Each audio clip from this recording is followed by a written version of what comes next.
Chaque âge est un espace d'épanouissement. C'est dans un dialogue intergénérationnel que nos sociétés dessinent leurs plus belles histoires. Comment un profond respect pour chaque âge de la vie peut-il être une condition fondamentale de notre bien-être commun? Rejoignons l'espace australien pour nous y interroger.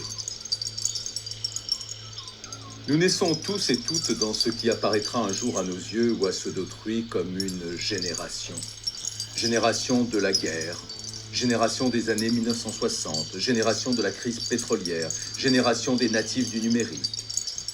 Au gré d'assemblages somme toute assez grossiers, nous voici embarqués dans une histoire dont on pense à tort ou raison qu'elle nous a marqués ou nous marquera par ses références, ses mouvements, sa vision de la société ou de l'avenir.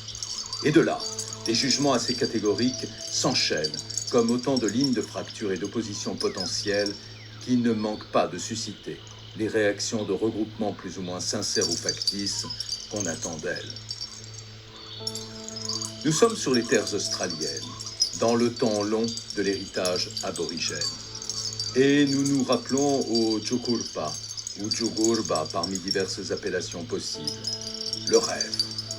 Oui, le rêve, cette période de laquelle tout est né. Les pierres comme le désert, les ruisseaux comme les billabongs, ces indispensables trous d'eau.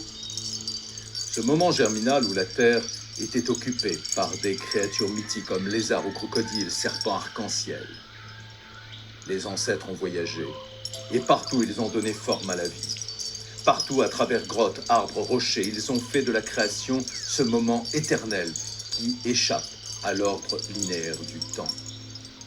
Alors, si nous faisons ce saut après avoir parlé de génération, c'est tout simplement parce qu'il contient un autre message que celui quelque peu étroit de décennies artificiellement séparées, divisées, opposées.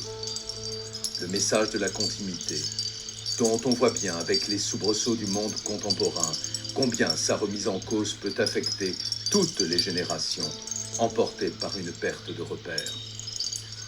Les générations présentes, à venir et passées méritent un contrat à la hauteur des défis que nous connaissons.